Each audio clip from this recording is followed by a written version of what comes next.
నమస్కారం క్యూకే వార్తలకు స్వాగతం. ముందుగా వార్తల్లోని ముఖ్యాంశాలు. కలెక్టర్లతో సీఎం రేవంత్ రెడ్డి సమీక్షా సమావేశం. అభివృద్ధి పనుల పురోగతిపై అధికారులతో చర్చ. ప్రజా సమస్యలు వెంటనే పరిష్కరించాలని సూచన. పథకాలు అర్హులకు చేరేలా చర్యలు తీసుకోవాలని ఆదేశం.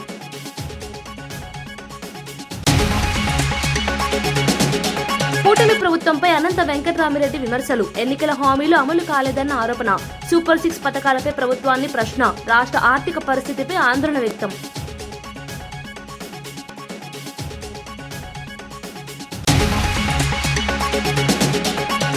మండలిలో వ్యాఖ్యలపై అచ్చెన్నాయుడు క్షమాపణ. చైర్మన్ పై వ్యాఖ్యలతో సభలో ఉద్రిక్తత. తన వ్యాఖ్యలను వెనక్కి తీసుకున్న మంత్రి. అనంతరం సద్దుమణిగిన మండలి సమావేశం.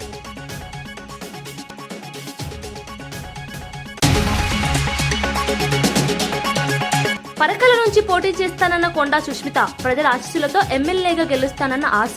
పరకాల అభివృద్ధి తన లక్ష్యమంటూ ప్రకటన. కార్యకర్తల మద్దతుతో ముందుకు సాగుతామన్న సుష్మిత.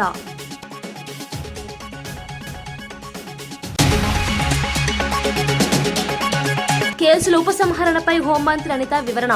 2019 నుంచి 2024 మధ్య ఉద్యోగులపై 1800 కేసులు నమోదు. చట్టపరమైన సమీక్ష అనంతరం నిర్ణయం అంటున్న అనిత. ఉద్యోగుల సమస్యలను పరిశీలిస్తామని హామీ. తెలంగాణ సచివాలయంలో జిల్లా కలెక్టర్లతో సీఎం రేవంత్ రెడ్డి సమావేశం నిర్వహించారు. రాష్ట్రంలో అమలవుతున్న అభివృద్ధి కార్యక్రమాలు, సంక్షేమ పథకాల అమలు పురోగతిపై అధికారులతో చర్చించారు. ప్రజా సమస్యలను త్వరగా పరిష్కరించేలా అధికారులు సమన్వయంతో పనిచేయాలని సూచించారు. ప్రభుత్వ పథకాలు అర్హులైన ప్రతి లబ్ధిదారునికి చేరేలా చర్యలు తీసుకోవాలని ఆదేశించారు. జిల్లా స్థాయిలో పరిపాలనను మరింత పారదర్శకంగా నిర్వహించాలని చెప్పారు. అభివృద్ధి పనుల్లో ఎలాంటి నిర్లక్ష్యం ఉండకూడదని అధికారులకు సూచించారు. ప్రజలకు మెరుగైన సేవలు అందించడం ప్రభుత్వ ప్రధాన లక్ష్యమని సీఎం పేర్కొన్నారు.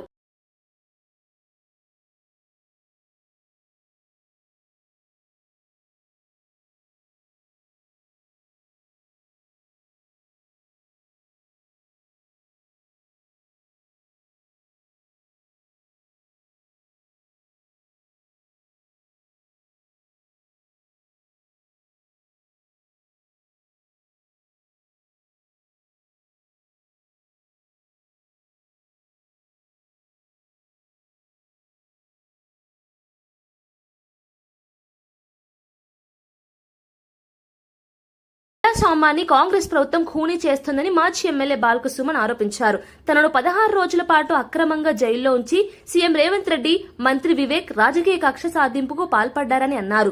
ప్రజల కోసం మాట్లాడుతున్న ప్రతిపక్ష నాయకులను అణిచివేయడానికి ప్రభుత్వం ప్రయత్నిస్తోందని విమర్శించారు. ప్రజాస్వామ్యంలో విభిన్న అభిప్రాయాలకు స్థానం ఉండాలని, ప్రతిపక్షాలను అణగదొక్కడం సరైంది కాదని పేర్కొన్నారు. ఇలాంటి అణిచివేత చర్యలకు తాను భయపడబోమని స్పష్టం చేశారు. ప్రజల హక్కుల కోసం తన పోరాటం కొనసాగుతుందని తెలిపారు. రాజకీయ ప్రయోజనాల కోసం అధికారాన్ని దుర్వినియోగం చేయడం ప్రజాస్వామ్యానికి ప్రమాదకరమని ఆయన అభిప్రాయపడ్డారు. స్థానాలే కాంగ్రెస్ పార్టీకి వస్తే వాళ్ళు ఎట్లా చైర్మన్ అవుతారు? మరి ఇక్కడి ప్రజా తీర్పును మంత్రి వివేక్ గారు కానీ, ముఖ్యమంత్రి రేవంత్ రెడ్డి గారు కానీ గౌరవించాలి కదా. గౌరవించకపోగా కౌన్సిల్లో దుశ్శాసన పర్వం, బయట మా మీద రాళ్ల దాడులు, పోలీసులతో మా మీద అక్రమ కేసులు, మమ్మల్ని జైళ్లలో పెట్టుడు. ఇవాళ ముఖ్యమంత్రి రేవంత్ రెడ్డి ఆధ్వర్యంలో రాష్ట్రమంతా ఇట్లనే తయారైంది. ముఖ్యంగా మా కోల్బెల్ట్ ఏరియాలో మంత్రి వివేక్ ఆధ్వర్యంలో దౌర్జన్యం నడుస్తూ ఉంది. మా మంచిర్యాల కలెక్టర్ నుంచి మొదలుకుంటే ఎంఆర్ఓ దాకా విశాఖ ఇండస్ట్రీస్ లో ఎంప్లాయీస్ అయిపోయారు వాళ్ళు, ప్రభుత్వ ఉద్యోగులు గారు. మంచిర్యాల డీసీపీ భాస్కర్ నుంచి మొదలుకుంటే రామకృష్ణపూర్ ఎస్ఐ దాకా వాళ్ళు విశాఖ ఇండస్ట్రీస్ ఎంప్లాయీస్ అయిపోయారు తప్ప పోలీసులు లెక్క లేరు. ఆ ప్రాంతంలో పోలీసులు, రెవెన్యూ ఉద్యోగులను ఎవరు లేరు, అందరు విశాఖ ఇండస్ట్రీస్ ఎంప్లాయీస్ అయిపోయారు. చాలా బాధాకరం.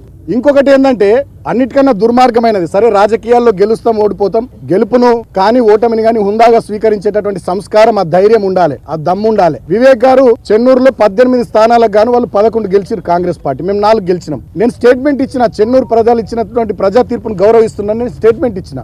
మరి కేతన్పల్లిలో మీరు ఎందుకు గౌరవించారు ప్రజా తీర్పును? గౌరవించకపోగా మీరు చేస్తున్నది ఏంది? ఒక వికృత రాజకీయ దుర్మార్గపు క్రీడకు మీరు తెరలేపిర్రు. అసలు ఎన్నడన్నా కోల్బెల్ట్ ఏరియాలో ఈ రకమైనటువంటి కక్ష సాధింపులు ఉన్నాయా? 10 ఏళ్ళు మేము ఉన్నాం. నేను ఎంపీగా ఉన్నా, ఎమ్మెల్యేగా, ప్రభుత్వ విప్పుగా నేనున్నా. ఎవరినైనా జైలుకు పంపించినా, అక్రమ కేసులు పెట్టించినా, ఎటు తీసుకుపోతున్నారు మీరు ఆ ప్రాంతాన్ని? మీరేం చెప్పోట్లు అడిగిర్రు? 45,000 ఉద్యోగాలు ఇస్తామన్నారు, ఫ్యాక్టరీ పెడతామన్నారు. మీ కాంగ్రెస్ ఏమో 6 గ్యారంటీలు 420 హామీలు అన్నది. ఇచ్చిన మాటలు పక్కకు పెట్టి ఒక్క మున్సిపాలిటీ కోసం ఇవాళ ఆ ప్రాంతాన్ని రణరంగం చేసి రావణ కాష్టం చేస్తూ ఉన్నాడు మంత్రి వివేక్ గారు. ముఖ్యమంత్రి రేవంత్ రెడ్డి డైరెక్షన్ మేరకు మంత్రి వివేక్ గారు పోలీసులందరూ కలిసి మమ్మల్ని జైల్లో పెట్టిరు. సరే జైల్లో చాలా ఇబ్బందులు పడ్డాం. వీళ్ళకి పై అధికారుల ఆదేశాలు ఏందో కానీ దోమలు ఉన్న రూమ్లు వేసిర్రు, సకా భోజనం లేదు, నీళ్లు లేవు, నాకు గొంతు నొప్పి వచ్చింది 2 రోజులు, టాబ్లెట్లు ఇచ్చే దిక్కు లేదు, చలి బాగా విపరీతమైన చలి, దుప్పట్లు ఇచ్చే పరిస్థితి లేదు. మా అడ్వకేట్ శ్రీకాంత్ నాకు బ్లాంకెట్ పంపించింది లోపల కూడా చాలా ఇబ్బందులు పెట్టిర్రు. మీరు ఇటు తిరగొద్దు అటు తిరగొద్దు, రిస్ట్రిక్షన్స్ మాకు. సరే భరించినాం. ఇవాళకి 16 రోజులు. నేను ఇప్పుడు కోరుతా ఉన్న వివేక్ గారిని, ముఖ్యమంత్రి రేవంత్ గారిని, మీ కళ్ళు చల్లబడ్డాయా, మీ కక్ష తీరిందా, మీ కడుపు మంట చల్లారిందా? నన్ను జైల్లో పెట్టిరుగా 16 రోజులు. ఇంకా దుర్మార్గం ఏంటంటే నాకు మొన్ననే బెయిల్ రావాలి.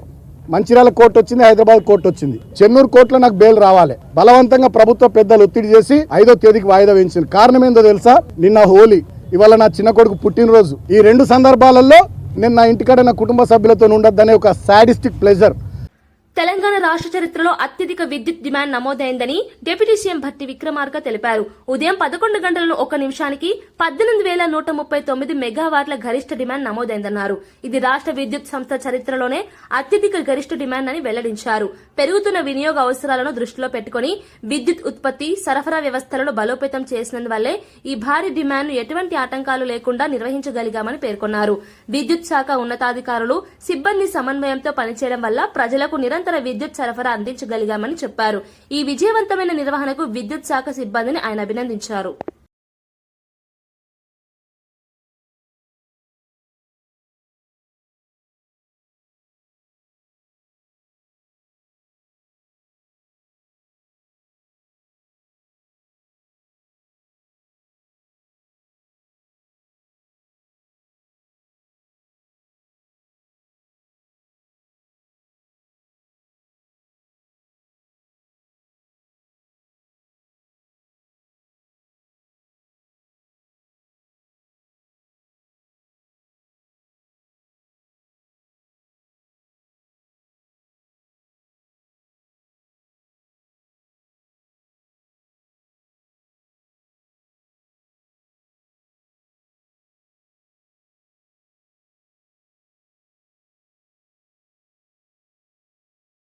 కేసుల ఉపసంహరణ కేవలం ప్రభుత్వ నిర్ణయం మాత్రమే కాదని అది చట్టపరమైన ప్రక్రియలో భాగమని హోంమంత్రి అనిత తెలిపారు.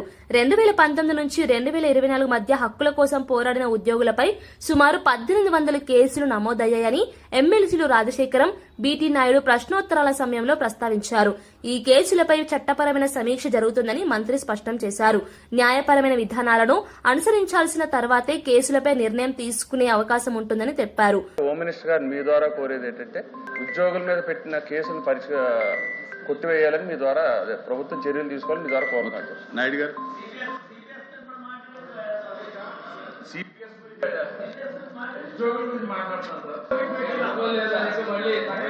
లేదు, డివైట్ అవ్వకండి, ఎవరు డివైట్ అవ్వకండి. గత ప్రభుత్వంలో మాక్సిమం అంటే ఎవరైనా బయటకు వచ్చి ధర్నా చేసినా ఏం చేసినా అధ్యక్ష మాక్సిమం చాలా మందికి ఉద్యోగస్తుల మీద అదేవిధంగా రాజధాని రైతుల మీద కూడా కేసులు పెట్టిన సందర్భాలు కూడా ఉన్నాయి అధ్యక్ష. జూన్ 2019 నుంచి మే 2024 వరకు అధ్యక్ష దానికి సంబంధించి అధ్యక్ష సిపిఎస్ ఉద్యోగులు అదేవిధంగా నాన్ సిపిఎస్, అంగన్వాడీ వర్కర్లు, మీడియా వ్యక్తులు, రాజధాని ప్రాంత రైతులు ఇవన్నిటిలోని సంబంధించి అధ్యక్ష మొత్తము కేసుల సంఖ్య 242 కేసులు ఉన్నాయి అధ్యక్ష. అండర్ ట్రయల్ అండర్ ఇన్వెస్టిగేషన్ 11 కేసులు ఉన్నాయి అధ్యక్ష. పెండింగ్ ట్రయల్స్ 39 ఉన్నాయి అధ్యక్ష. పోలీస్ డిస్పోజల్ పోలీస్ దశలో ముగింపు క్లోజర్ 170 ఉన్నాయి అధ్యక్ష. కోర్టు డిస్పోజల్ 22 ఉన్నాయి అధ్యక్ష.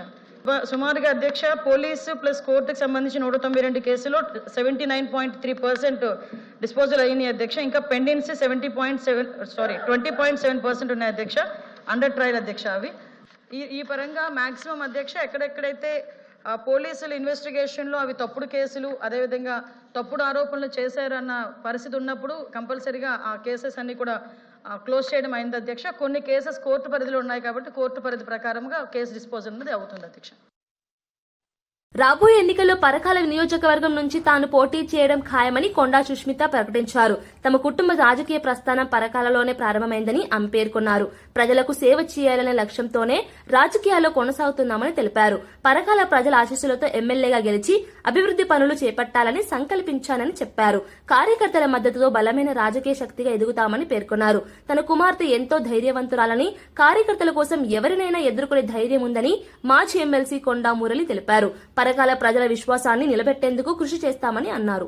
చేసుకుంటాన్ని నా జీవితం ప్రజాసేవ అనే చెప్పడానికి ఏం సంశయిస్తలేను. ఈ రోజు కొన్న మురళీధర్రావు గారు పక్కన నించున్నారు కాబట్టి ఇట్లా మాట్లాడుతున్నా కానీ లేకపోతే ఇట్లా మాట్లాడేదాన్ని కాదు. నేను ఇంకా కొంచెం శాంతంగా మాట్లాడమన్నారని మాట్లాడినా, లేకపోతే ఎట్లుంటుందో తెలుసు కదా. రేపు మీకు మంచి చెడు ఉండేందుకు మరి ఇక్కడనే ఉంటది. మరి మీ బాగోగులు చూసుకుంటది. నాకన్నా ధైర్యవంతురాలు మొన్ననే మీరు చూసిండ్రు. వాడేవాడు వీడేవాడు కొండ మురికి ఎదురేవాడని, కానీ మొన్న ఇంటి ముంగడ చూసిండ్రు. చిట్టక తిట్టాలంటే ఎవరిని పడతావు అని తిడుతుంది. వీడు వాడని చూడది. ఇలా కార్యకర్తల కోసం ఏదైనా చేస్తుంది. ఈరోజు ఒకటే చెప్తున్నా, నాకు కీసుకొండ మా కుటుంబానికి ఈరోజు అన్నం పెట్టింది 10 కార్లు ఉన్నాయి అంటే మీ దయ వల్లనే అని నేను తెలియదు.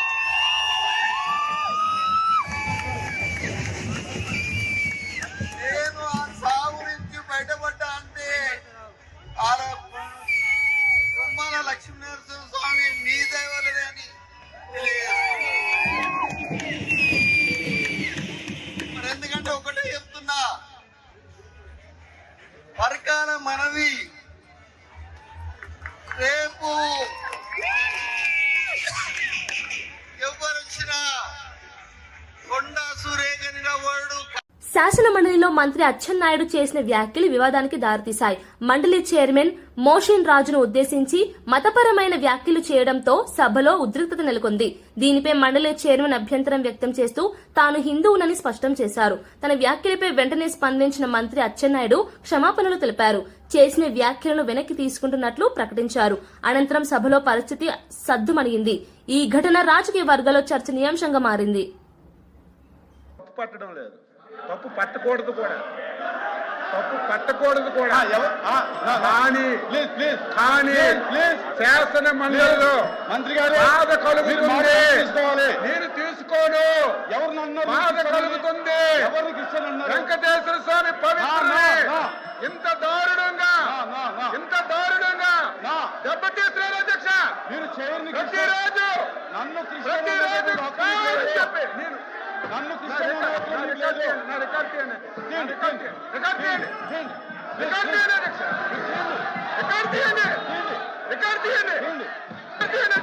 క్షమాపణ చెప్తారా? నేను చెప్తా. కూర్చోండి, కూర్చోండి, కూర్చోండి.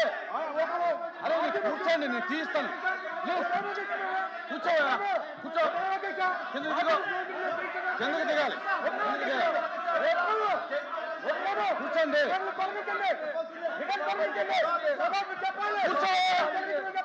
కూర్చో. అరే కిందకెళ్ళి కూర్చో. నేను మాట్లాడతాను. అరే కూర్చోండి,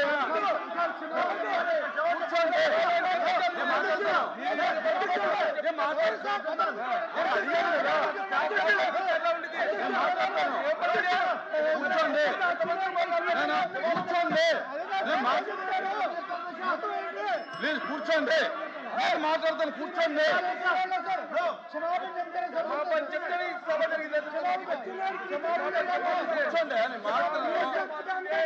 కూర్చోండి, మాట్లాడు.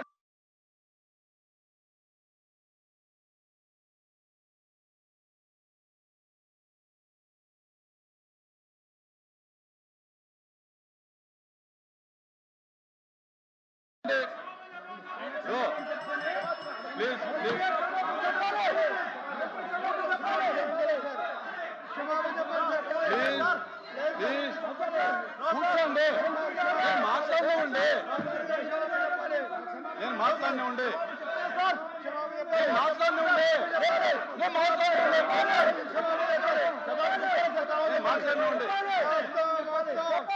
కూర్చోండి మాట్లాడుతుంటే దయచేసి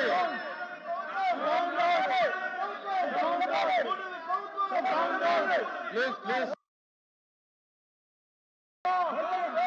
నేను మాట్లాడుతున్నాను.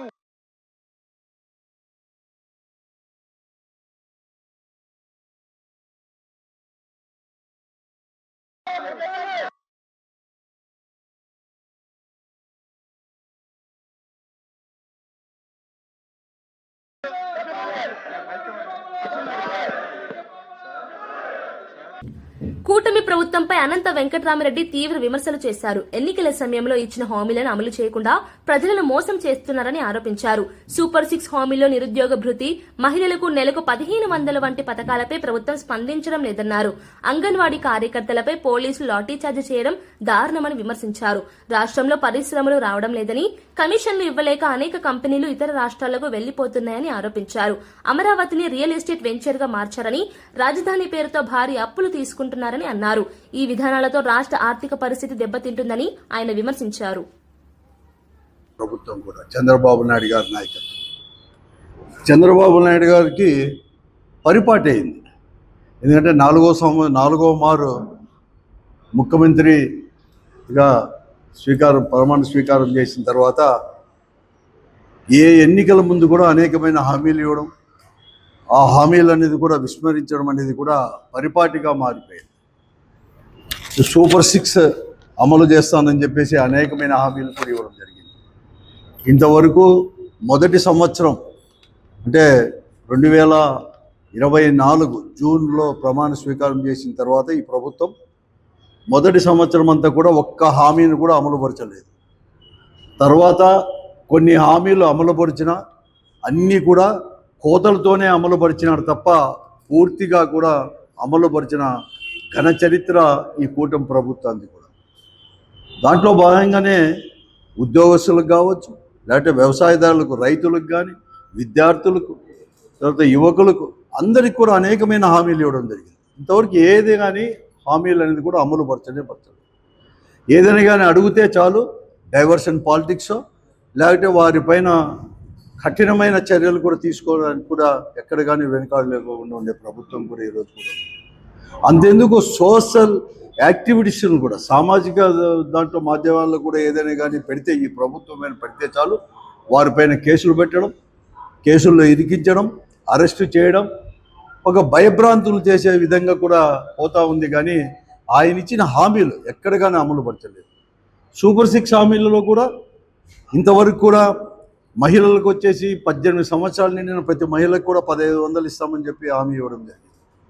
నిరుద్యోగ భృతి ఇస్తామని చెప్పేసి కూడా హామీ ఇవ్వడం జరిగింది. 50 సంవత్సరాలు నిండిన ప్రతి మహిళలకు కూడా పెన్షన్ అనేది కూడా సమకూరుస్తామని కూడా చెప్పడం జరిగింది. ఏది కానీ అమలు పరచలేదు. ఉద్యోగస్తులకైనా కూడా అమలు పరుస్తున్నా అంటే ఒకే ఒక డిఐ ఇవ్వడం జరిగింది. ఎక్కడ కానీ ఇంతవరకు కానీ ఐఆర్ కానీ ఎక్కడ కానీ ఇంతవరకు ఇవ్వలేని పరిస్థితి కూడా ఈరోజు. ఒక పిఆర్సీ కూడా చేస్తామంటే కూడా ఇంతవరకు ఇవ్వలేని పరిస్థితి కూడా. అలాగే అంగన్వాడీ వర్కర్లకి, ఆశా వర్కర్లకు కూడా అనేకమైన హామీలు కూడా ఇవ్వడం జరిగింది. ముఖ్యంగా సుప్రీంకోర్టు తీర్పు ప్రకారం కూడా గ్రాట్యుటీ కూడా చెల్లిస్తామని చెప్పేసి అంగన్వాడీ వర్కర్లకని కూడా ఇవ్వడం జరిగింది. 21 నెల కూడా పూర్తి అవుతూ ఉంది. అంటే దాదాపుగా 2 సంవత్సరాలు కూడా పూర్తి అవుతుంది ఈ ప్రభుత్వం వచ్చేసుకుని. అమలు పరచలేకపోయింది. అడిగితే అదిగో ఇదో అని కల్లిపల్లి మాటలు. మొన్న విజయవాడలో సోమవారం వచ్చేసి వాళ్ళందరూ కూడా వారు చెప్పినట్లుగా ప్రభుత్వం ఏదైతే ఎన్నికల్లో హామీలు ఎలా ఇచ్చేశారో అలాగా పెంచమని చెప్పి అడిగితే మేము అనేది కూడా సాయంకాలం అయిన తర్వాత మరుసటి రోజు వచ్చి చర్చలకు పిలుస్తాము, చర్చల్లో పాల్గొనండి అని చెప్పి చర్చలు అనేది లేకుండా తెల్లవారుజామనే ఇంకా వాళ్ళ కూడా కాలకృత్యాలు కూడా తీసుకోకుండా ముందే మహిళలు కూడా నైట్ డ్రెస్లో ఉన్నప్పుడు కూడా వాళ్ళందరినీ కూడా ఆ శిబిరాలపైన పడి వాళ్ళందరినీ వారిపైన దాడులు చేయడం, లాఠీ చార్జీలు అనేది లేకుండా, మహిళలు అనేది కూడా లేకోకుండా, మహిళా పోలీసులే కాదు మగ పోలీసులు కూడా వారందరూ కూడా చేసేసి పిన్నులతో గుచ్చడం, వాళ్ళందరినీ అరెస్ట్ చేసి అర్ధరాత్రి తీసుకొని పోవడం కూడా చాలా దారుణమైనది. కనీసం అరెస్ట్ చేసి కూడా సుదీర్ఘ ప్రాంతాలకు కూడా అయిపోయి వాళ్ళందరినీ కూడా తరలించడం, అప్పటికప్పుడే కూడా ఇవన్నీ చేయడం కూడా చాలా దారుణం. దీన్ని వైఎస్ఆర్ కాంగ్రెస్ పార్టీ తీవ్రంగా కూడా ఖండిస్తూ ఉంది. చాలా కాదు, కనీసం ఈ తోపులాట్లో కూడా వారి యొక్క అధ్యక్షురాలు, రాష్ట్ర అధ్యక్షురాలు బేబీ రాణి గారికి కూడా త్వరగా చేయి కూడా విరగడం అనేది కూడా దారుణం. ఇటువంటిది అది కూడా ఎప్పుడు చేయదు. చాలా శ్రీ సత్యసాయి జిల్లా ధర్మవరంలో దొంగతనానికి వచ్చిన వ్యక్తి మృతి చెందిన ఘటన చోటు చేసుకుంది. పట్టణంలోని ఇందిరమ్మ కాలనీలో మంగళవారం రాత్రి 3 వ్యక్తులు దొంగతనం చేయడానికి వచ్చారు. స్థానికులు వారిని గమనించి వెంటనే తరిమి కొట్టారు. ఈ క్రమంలో 3 దొంగలు పారిపోతూ సమీపంలోని రైల్వే ట్రాక్ దాటే ప్రయత్నం చేశారు. అయితే ఒకరు జారి పడడంతో తీవ్ర గాయాలయ్యాయి. అతను అక్కడికక్కడే మృతి చెందినట్లు సమాచారం. మిగతా 2 అక్కడి నుంచి పరారయ్యారు. ఘటనపై సమాచారం అందుకున్న పోలీసులు సంఘటనా స్థలానికి చేరుకుని మృతదేహాన్ని స్వాధీనం చేసుకున్నారు. కేసు నమోదు చేసి దర్యాప్తు చేపట్టారు. అంటే దొంగ వచ్చి ఒక ఇంట్లో దొంగతనం చేస్తుంటే వాళ్ళ ఇంటి వాళ్ళు అరిచారు. చుట్టుపక్కల వాళ్ళందరూ లేచి అక్కడికి వచ్చారు. వాడు పారిపోయినప్పుడు వాళ్ళు కొంత దూరం చేంజ్ చేశారు. దాని పక్కనే రైల్వే ట్రాక్ ఉంది. ఆ రైల్వే ట్రాక్కు సంబంధించి ముందుకు వెళ్ళేటప్పుడు రైల్వే ట్రాక్ కొత్తగా ఈ డబ్లింగ్ వర్క్స్ జరుగుతున్నాయి. ఆ రేకులు దూరిపోయినాడు. సందులో దూరినప్పుడు అతనికి హెడ్ ఇంజరీ కూడా అయింది. వాళ్ళు అదేవిధంగా తీసుకొచ్చి వాటర్ ట్యాంక్ దగ్గర పెట్టినారు. అందరూ గుమిగూడినారు. వెంటనే మా సిబ్బంది వెళ్ళి హాస్పిటల్కి తీసుకొని వచ్చారు. హాస్పిటల్ 5 గంటలకు చనిపోయినాడు. దాని గురించి ఇంకా ఫిర్యాదు వాళ్ళకు బంధువులకు బళ్ళారి అని తెలిసింది. ఇతను ఇంతకు మరొక కూడా 2-3 దొంగతనం కేసుల్లో ఉన్నాడని చెప్పారు. విశాఖపట్నంలో హోలీ పండుగ వేడుకలు ఘనంగా జరిగాయి. ఆర్కే బీచ్ పరిసర ప్రాంతాల్లో యువత పెద్ద ఎత్తున చేరుకుని రంగుల పండుగను ఆనందంగా జరుపుకున్నారు. ఒకరిపై ఒకరు రంగులు చల్లుకుంటూ సందడి చేశారు. డీజే సంగీతానికి యువత నృత్యాలు చేస్తూ హోలీ సంబరాలను ఉత్సాహంగా జరిపారు. శ్రీకాకుళం న్యూ కాలనీలో మార్వాడి సమాజానికి చెందిన కుటుంబాలు కలిసి హోలీ వేడుకలను నిర్వహించాయి. కుటుంబ సభ్యులు స్నేహితులతో కలిసి రంగుల వర్షంతో తడిసి ముద్దయ్యారు. పండుగ సందర్భంగా పరస్పరం శుభాకాంక్షలు తెలుపుకుంటూ ఆనందాన్ని పంచుకున్నారు. ఈ వేడుకలతో నగరంలో పండుగ వాతావరణం నెలకొంది.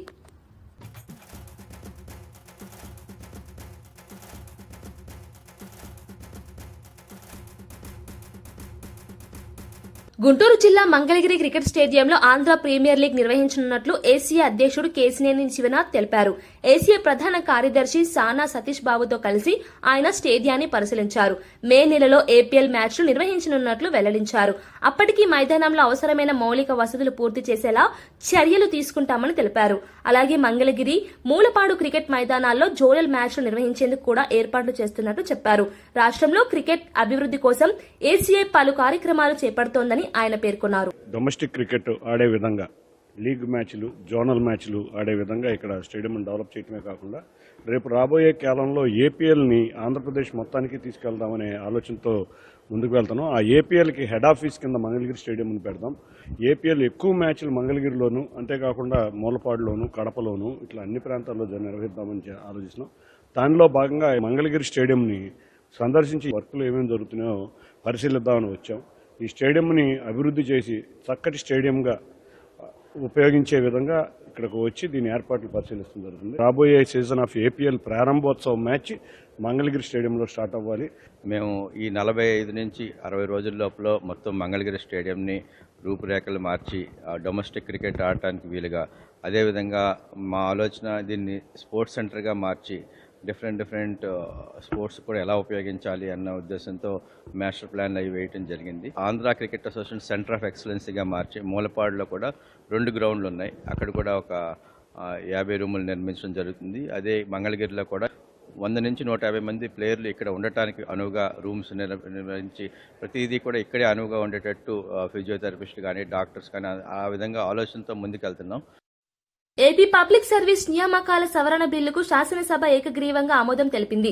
ఈ బిల్లును మంత్రి లోకేష్ మళ్లీ శాసనసభలో ప్రవేశపెట్టారు. 2025 సెప్టెంబర్ 27న అసెంబ్లీలో ఆమోదం పొందిన ఈ బిల్లు అనంతరం మండలికి వెళ్లినా అక్కడ చర్చకు తీసుకోలేదు. 100 రోజులు గడవడంతో మళ్లీ అసెంబ్లీలో ప్రవేశపెట్టినట్లు మంత్రి తెలిపారు. ఫ్యాక్షన్ రాజకీయాల వల్ల నష్టపోయిన కుటుంబాలకు న్యాయం చేయాలనే ఉద్దేశంతో ఈ బిల్లును తీసుకువచ్చామని చెప్పారు. గతంలో జరిగిన హత్యలో ప్రాణాలు కోల్పోయిన తోట చంద్రయ్య కుటుంబానికి న్యాయం చేయాలని ప్రభుత్వం నిర్ణయించిందన్నారు. ఆయన కుమారుడికి ఉద్యోగం కల్పించేందుకు ఈ బిల్లును ప్రవేశపెట్టినట్లు తెలిపారు. చర్చ అనంతరం శాసనసభ ఈ బిల్లును ఆమోదించింది. అధ్యక్ష, ఈ బిల్ అనేది ఒక మాట చెప్పాలంటే నాకు వెరీ పర్సనల్ ఇష్యూ అధ్యక్ష. నేను 1983లో జన్మించాను. అంటే అన్న ఎన్టీఆర్ ముఖ్యమంత్రి అయిన తర్వాత నేను జన్మిస్తాను జరిగింది అధ్యక్ష. అప్పటి నుంచి నేను రాజకీయాల్ని క్లోజ్ గా ఫాలో అయిన వ్యక్తిని అధ్యక్ష. గతంలో ఫ్యాక్షన్ రాజకీయాలకి ఆంధ్ర రాష్ట్రం అనేది ఒక అడ్రస్ గా ఉండేది అధ్యక్ష.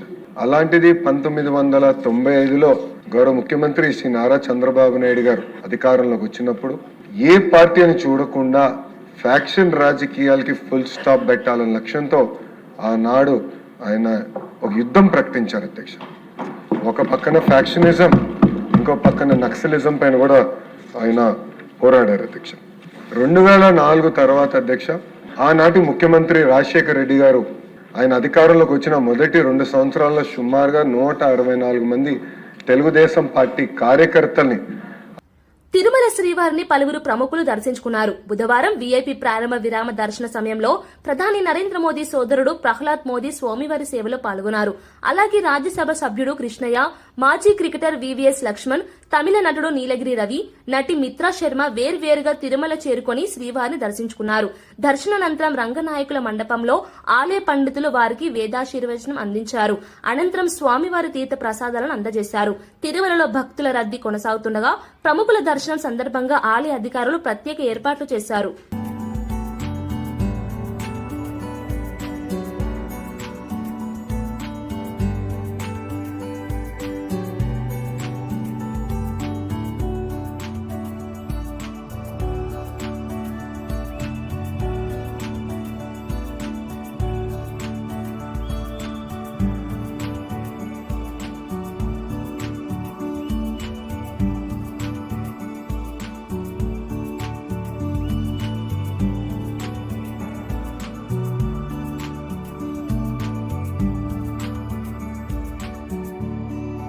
వార్తలు ముగించే ముందు ముఖ్యాంశాలు మరోసారి. కలెక్టర్లతో సీఎం రేవంత్ రెడ్డి సమీక్షా సమావేశం. అభివృద్ధి పనుల పురోగతిపై అధికారులతో చర్చ. ప్రజా సమస్యలు వెంటనే పరిష్కరించాలని సూచన. పథకాలు అర్హులకు చేరేలా చర్యలు తీసుకోవాలని ఆదేశం.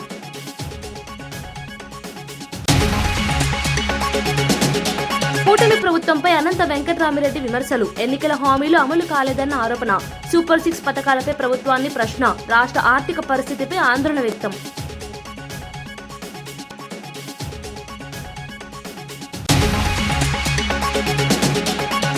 మండలిలో వ్యాఖ్యలపై అచ్చెన్నాయుడు క్షమాపణ. చైర్మన్ పై వ్యాఖ్యలతో సభలో ఉద్రిక్తత. తన వ్యాఖ్యలను వెనక్కి తీసుకున్న మంత్రి. అనంతరం సద్దుమణిగిన మండలి సమావేశం.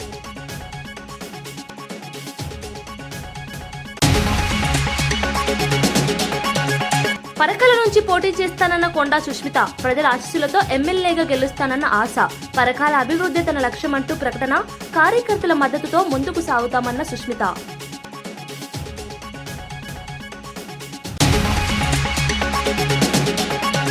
కేసుల ఉపసంహరణపై హోంమంత్రి అనిత వివరణ.